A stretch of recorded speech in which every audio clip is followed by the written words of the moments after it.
Ahojte, ja by som účasť v tomto kurze prirovnala ku krajaniu cibule, vysvetlím to.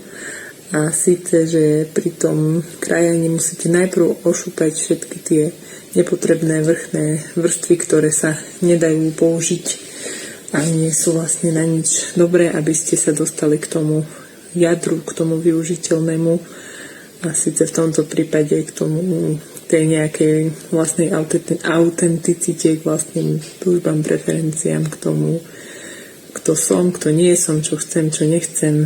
A tento kurz mi dal tie správne otázky, aby som tie odpovede našla v sebe, keďže každý jeden ich v sebe máme, len ich musíme objaviť a musíme im aj veriť. Nikto iný nám ich nedá, keďže každý je jedinečný, každý je unikát.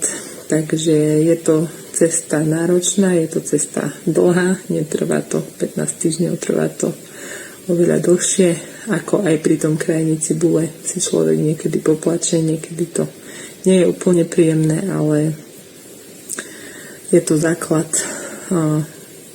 k príprave chutných pokrmov.